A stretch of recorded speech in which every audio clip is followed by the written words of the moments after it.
Cinema शौकीन सबका स्वागत करता है।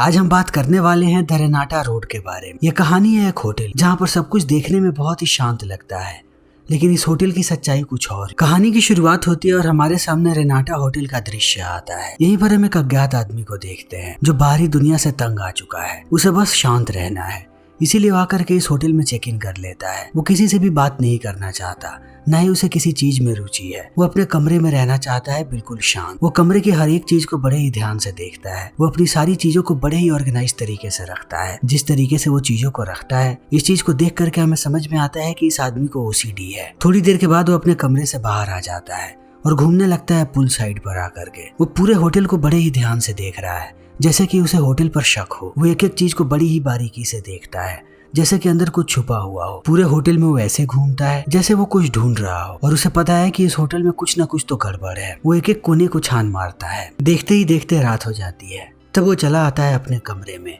वो सारी बत्तियां बंद करता है और सोने की कोशिश करने लगता है, लेकिन थोड़ी देर के बाद उसे एहसास होता है कि उसे नींद नहीं आ रही। तब वो टीवी चलाता है। यहाँ के टीवी पर सिर्फ एक ही चैनल आता है और वो है एनिमल प्लैनेट। थोड़ी देर के बाद यह अज्ञात आदमी बोर हो जाता है, तब बाहर आ जाता है होटल में घूमने के लिए। वो घूमते ही वो पहुंचता है यहाँ के बार में, जहाँ पर उसे बारटेंडर नजर आता है। बारटेंडर अज्ञात आदमी को देखने के बाद बहुत खुश होता है और कहता है कि क्या आप ड्रिंक्स लेना चाहेंगे। अज्ञात आदमी कहता है कि नहीं। वो जानता है यहाँ के नियम के बारे में। 9 बजे के बाद यहाँ पर कोई भी शराब नहीं पीता, इसीलिए वो भी शराब नहीं पीता और चला आता है अपने कमरे में वापस। जैसे ही सुबह होती है, वो जाता है नाश्ता कर। उसके बगल में एक बूढ़ी महिला बैठी हुई है जो उसे बड़ी अजीब तरीके से घूरती है, जिससे वो परेशान होने लगता है। लेकिन वो ज्यादा इस बूढ़ी महिला पर ध्यान नहीं देता, अपने किताब में लग जाता है। इसी बीच हम देखते हैं कि सबके लिए नाश्ता आ चुका है।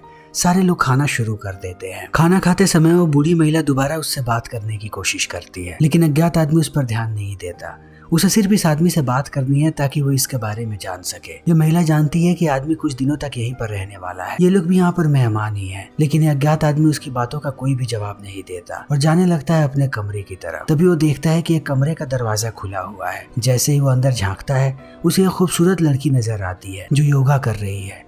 इस लड़की का नाम है जी। अज्ञात आदमी उसे ही देखने लगता है बहुत देर तक। तभी जीनी की नजर पड़ती है इस आदमी पर। उससे बात करने की कोशिश करती है ताकि वो इसका नाम जान सके, लेकिन ये आदमी डर करके यहाँ से भागने लगता है। वो किसी से भी बात नहीं करना चाहता। तब हम देखते हैं इस होटल के मैनेजर को, जो यहाँ के नियमों के टेम्पलेट को दीवार पर चिपका रहा है। उसके बगल में ही उसकी पत्नी है जो अपाहिज है। वो व्हील चेयर पर बैठी हुई है। जैसे ही अज्ञात आदमी इधर से गुजरता है, वो उसे घूर करके देखने लगती है। तब मैनेजर उससे बात करता है कि आखिर वो क्या देख रही है, लेकिन वो उसे कुछ भी नहीं बताता। अज्ञात आदमी यहाँ से निकल जाता है। थोड़ी देर के बाद वो जाकर स्विमिंग करता है और बाहर आकर के फिर से किताब पढ़ने लगता है। तभी यहाँ पर जीनी आती है और वो उसके सामने से कूदती है पूल के भीतर और बहुत देर तक स्विमिंग करती रहती है। अज्ञात आदमी उसे ही देख रहा है।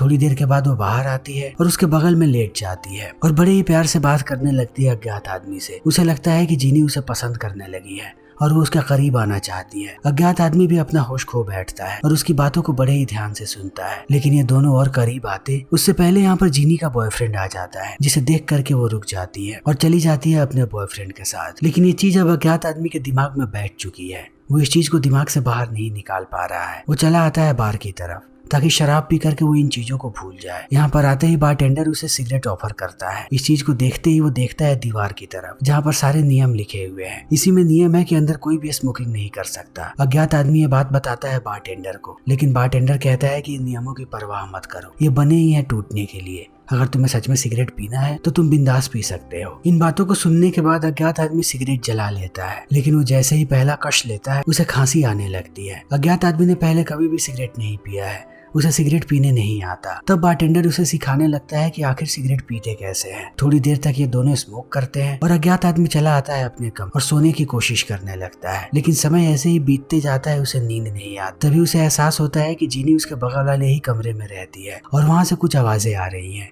वो कान लगा करके आवाजों को सुनने लगता है। उसे एहसास होता है कि जीनी अपने बॉयफ्रेंड के साथ इंटीमेट हो रही है। वो बहुत देर तक उनकी आवाजों को सुनते रहता है। आवाजों को सुनने के बाद वो अपने आप को नहीं रोक पाता है। वो अपने आप को प्लेजर करना शुरू कर देता है।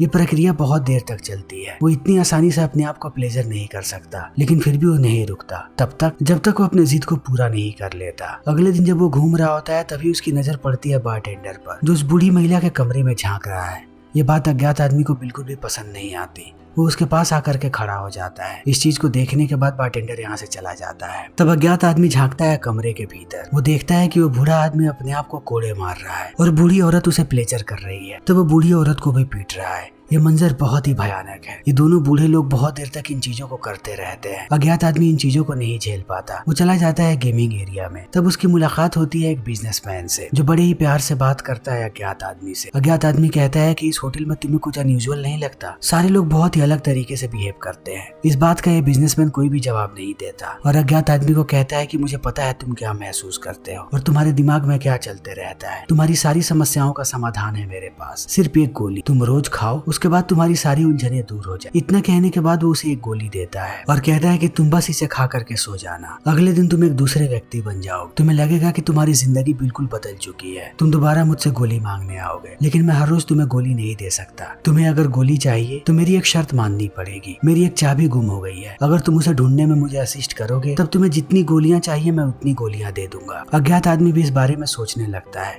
और निकल आता है कमरे से बाहर आते समय वो टकरा जाता है यहाँ के मेड से। इनकी चीजें नीचे गिर जाती हैं। तब दोनों अपनी अपनी चीजों को उठाने लगते हैं। अज्ञात आदमी बात करने की कोशिश करता है मेड से, लेकिन मेड कोई भी जवाब नहीं देती। थोड़ी देर के बाद वो कहती है कि आखिर तुम इस होटल में क्या कर रहे हो? तब इस बात का अज्ञात आदमी के पास कोई भी जवाब नहीं होता।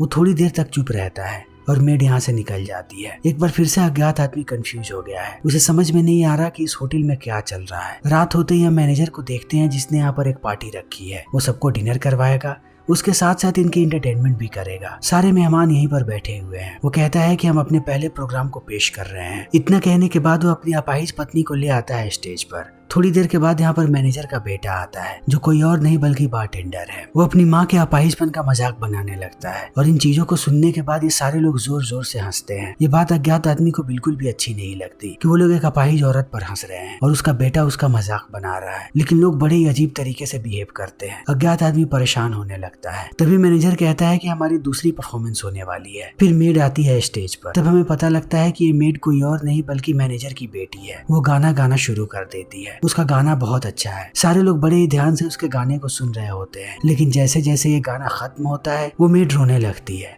वो भी बहुत ही बुरी तरीके से। अज्ञात आदमी को समझ में नहीं आता कि ये क्या हो रहा है, मगर वो इतना समझ चुका है कि ये लड़की फंसी हुई है। वो बस यहाँ से बाहर निकलना चाहती है। उसके साथ कुछ ऐसा हो रहा है जो उसे बिल्कुल भी पसंद नहीं, लेकिन अज्ञात आदमी जानता है कि वो कुछ भी नहीं कर सकता। वो अपने कमरे में चला जाता है। जो दवाई उसे मिली थी वो दवाई खा करके सो जाता है। सुबह में जैसे ही उसकी आंख खुलती है उसे बहुत ही बेहतर महसूस होता है। वो अपने रूटीन को स्टार्ट कर देता है, किताब पढ़ता है और जाकर के स्विमिंग करता है। स्विमिंग के बाद वो कपड़े पहनता है। उसे बहुत ही अच्छा महसूस हो रहा है। अभी अज्ञात आदमी समझ चुका है कि उसे जरूरत है उन गोलियों की, वो भी हर रोज। और वो आदमी गोलियां तभी देगा जब उसे अपनी चाबी मिल जाएगी। वो पूरे होटल में घूमने लगता है। तभी उसे वो अपाहिज औरत नजर आती जिसने अपने गले में एक नेकलेस पहन रखा है। उसे लगता है कि इस नेकलेस के अंदर चाबी। वो हाथ डालने लगता है इस औरत के कपड़े के अंदर। वो बहुत देर तक अंदर चाबी ढूंढते रहता है। फाइनली जब वो उसके नेकलेस को बाहर निकालता है तब वो देखता है कि इसमें कोई भी चाबी नहीं है, लेकिन अज्ञात आदमी जानता है कि चाबी शायद इसी औरत के पास है। वो उसे उठा करके अपने कंधे पर रख लेता है, फिर हाथ डालता है उसके पीछे वाली जेब और वहाँ पर उसे चाबी मिल भी जाती है। चाबी मिलने के बाद वो बहुत ही ज्यादा खुश है क्योंकि अब उसे बहुत सारी गोलियां मिल सकती हैं। वो ढूंढने लगता है बिजनेसमैन के कमरे को। रात में उसे कमरा मिल भी जाता है। वो अंदर जाकर के देखता है कि मैनेजर और बिजनेसमैन ये दोनों पत्ते खेल रहे हैं। बिजनेसमैन उसे भी बुला करके यहाँ पर बैठाता है। जब मैनेजर यहाँ पर अज्ञात आदमी को देखता है तो थोड़ी देर के बाद वो उठ करके चला जाता है। अज्ञात आदमी को समझ में नहीं आता कि ये क्या हो रहा है। बिजनेसमैन उसे कहता है कि आओ मेरे साथ दो दो हाथ करो। तभी अज्ञात आदमी उसे चाबी दे देता है। इस चीज को देखने के बाद बिजनेसमैन बहुत ही ज्यादा खुश है। वो उसे दवाइयों का एक डब्बा दे देता है। इस चीज को देखने के बाद अब अज्ञात आदमी भी खुश है। वो कहता है कि मैं यहाँ से जा रहा हूँ। तो बिजनेसमैन कहता है कि इतनी जल्दी भी क्या है, दो दो हाथ और करो मेरे साथ। अगर तुम जीते तब मैं तुम्हें एक और डब्बा दूंगा दवाइयों का। तुम्हें दोबारा कभी मेरे पास नहीं आना पड़ेगा। तब अज्ञात आदमी मान जाता है और ये दोनों कार्ड्स खेलना शुरू कर देते हैं। अंत में अज्ञात आदमी इस गेम को जीत जाता है। वो 2 डब्बे दवाइयां लेता है और निकल पड़ता है यहाँ से। अगले दिन उसके दिन की फिर से शुरुआत होती है। वो चला आता है स्विमिंग कर। इस बार उसे पूल के अंदर बारटेंडर भी मिलता है। वो धीरे धीरे आता है अज्ञात आदमी के पास और कहता है कि यहाँ का मैनेजर सबको बेवकूफ बना रहा है। वो पार्टियां इसीलिए देता है ताकि वो कुछ चीजों को छुपा सके। इतना कहने के बाद वो धीरे धीरे करीब आता है अज्ञात आदमी और बताता है कि वो उसे पसंद करने लगा है। वो उसके बहुत ही करीब चला जाता है। वो किस करने वाला होता है अज्ञात आदमी को। तभी यहाँ पर मेड चली आती है तौलियां लेकर। इस चीज को देखने के बाद ये दोनों अलग हो जाते हैं। शाम के समय अज्ञात आदमी फिर से अपने कमरे में शावर ले रहा होता है। तभी उसका दरवाजा बजता है। वो जा करके दरवाजे पर देखता है कि बारटेंडर है। बारटेंडर कहता है कि मैं चाहता हूँ कि तुम हमारे फैमिली डिनर पर आओ। तुम अगर डिनर पर आओगे तो मुझे अच्छा लगेगा। मैंने अपने परिवार को पहले ही बता दिया है कि तुम आज रात आने वाले हो। अज्ञात आदमी भी मान जाता है और रात में पहुंच जाता है डिनर करने के लिए। वो देखता है कि यहाँ पर मैनेजर है, उसकी पत्नी है और बारटेंडर है, लेकिन उसकी बेटी बगल में खड़ी है मेड के कपड़ों में। और ये बात समझ में नहीं आती यहाँ पर अज्ञात आदमी, और उसे ये बात भी नहीं पता कि वो मैनेजर से क्या बात करे। ये सारे लोग बहुत ही चुप चुप रहते हैं। अज्ञात आदमी पूछता है कि आखिर आपकी बेटी हमारे साथ क्यों नहीं बैठी डिनर करने के लिए। मैनेजर कहता है क्योंकि किसी न किसी को काम करना पड़ता है। इतना कहने के बाद वो चुप हो जाता है और बाकी सारे लोग भी। अब अज्ञात आदमी को समझ में नहीं आता कि वो क्या बोले। सारे लोग बहुत ही ज्यादा ऑकवर्ड हो जाते हैं। तब बारटेंडर बात करना शुरू करता है और वो मैनेजर को कहता है कि हमें यहाँ के नियम कानून में बदलाव करना चाहिए। तब मैनेजर गुस्सा हो जाता है और कहता है कि ये कभी भी नहीं होगा। इन दोनों के बीच ऐसे ही आर्गुमेंट होने लगता है। जब ये आर्गुमेंट जरूरत से ज्यादा बढ़ने लगता है तब अज्ञात आदमी यहाँ से निकल जाता है और जाकर के सो जाता है अपने कमरे में। लेकिन आधी रात में उसे आवाजें सुनाई पड़ती है मेड की। तब वो भाग करके जाता है उसके कमरे और पूछता है कि क्या हुआ। वो देखता है कि मेड रो रही है। वो उसे बार बार पूछता है कि बताओ मुझे क्या हुआ, मैं तुम्हारी मदद कर सकता हूँ। मेड कहती है कि मेरी मदद कोई भी नहीं कर सकता। तब अज्ञात आदमी को और भी ज्यादा शक होता है। वो समझ जाता है कि जितना ये होटल दिख रहा है ये होटल उससे ज्यादा खतरनाक है। यहाँ पर बहुत सारी ऐसी चीजें हो रही हैं जिसके बारे में किसी को भी नहीं पता। वो पूरे होटल में घूमने लगता है और पहुंचता है कंट्रोल। तब उसे एहसास होता है कि यहाँ पर सारे कमरे में हिडन कैमरे लगे हुए हैं और इनके हर एक एक्टिविटी को देखा जा रहा है। वो इस चीज को देख करके और परेशान हो जाता है और वापस आता है अपने कमरे में। वो चारों तरफ उस कैमरे को ढूंढ रहा है लेकिन उसे कैमरा कहीं नहीं मिलता। इसी बीच उसकी नजर पड़ती है टीवी पर और वो याद करने लगता है कि उसने कंट्रोल रूम में क्या देखा। जो गोलियां उसे बिजनेसमैन ने दी थी वो सारी गोलियां मेड ले जा करके देती है बिजनेसमैन को और वो बूढ़े आदमी के कमरे में भी जाती है उस बूढ़ी महिला को नहलाने। फिर वो जाती है गिनी के बॉयफ्रेंड के कमरे और वो दोनों इंटीमेट होते हैं। मेड नहीं चाहती फिर भी उसे इंटीमेट होना पड़ता है उस आदमी के साथ। अब अज्ञात आदमी यहाँ की सारी गड़बड़ी समझ चुका है।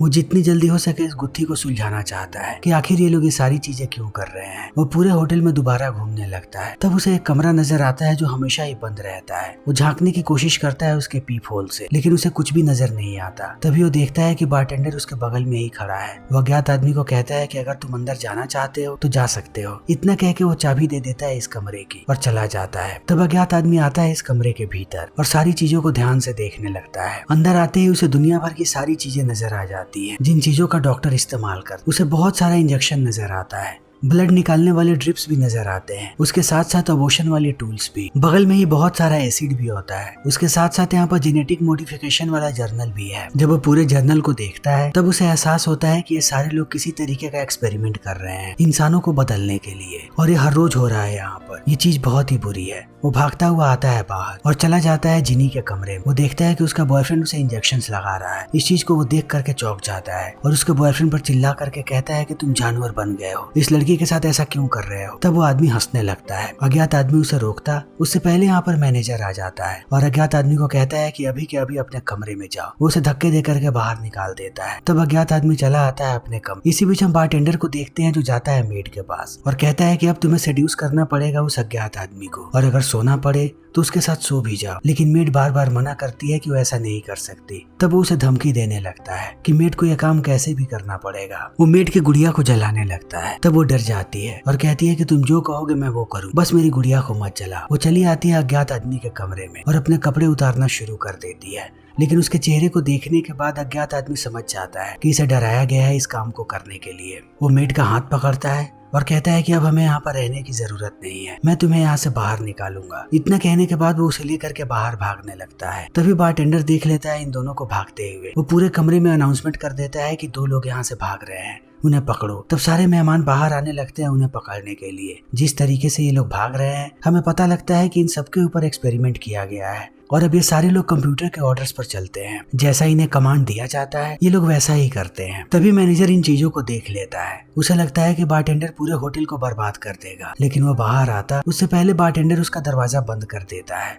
फिर भी मैनेजर दरवाजे को खोलने की कोशिश कर रहा है। इसी समय उसका सर टकरा जाता है और वो गिर जाता है नीचे जमीन पर। यहीं पर मैनेजर की मौत हो जाती है। दूसरी तरफ अज्ञात आदमी मेड को लेकर के भाग रहा है। भागते समय उसका पैर फिसल जाता है और ये दोनों जमीन पर गिर जाते हैं। दूसरी बार अज्ञात आदमी उठता है तभी बारटेंडर उस पर हमला कर देता है और गिरा देता है जमीन पर। सारे मेहमान यहाँ पर आ चुके हैं। वो अब ज़ोंबियों की तरह हरकतें कर रहे हैं। देखते ही देखते वो सारे के सारे कपड़े फाड़ देते हैं मेड के। फिर बारटेंडर अपने कपड़े उतारने लगता है। कपड़े उतारने के बाद वो बलात्कार करता है मेड का। थोड़ी देर के बाद अज्ञात आदमी की आंखें खुलती हैं। वो देखता है कि मेड की लाश पड़ी हुई है बगल में, उसे मार दिया गया है। तब वो रोने लगता है। वो उसे खींच के लेकर के जाता है दरवाजे तक। वो देखता है कि यहाँ पर एक और औरत की लाश पड़ी हुई है। वो मेड को पकड़ता है और उसकी गुड़िया को भी, और उसी गाने को गाने लगता है जो थोड़े समय पहले मेड ने गाया था। अज्ञात आदमी बहुत ही ज्यादा दुखी है कि वो इसकी जान नहीं बचा सका। फिर इसी के साथ ये फिल्म यहीं पर खत्म हो जाती है। दोस्तों, हमारी आज की ये वीडियो यहीं पर खत्म होती है। अगर आपको हमारी ये वीडियो पसंद आई हो तो इसे लाइक करें, शेयर करें और चैनल को सब्सक्राइब करें। Thank you.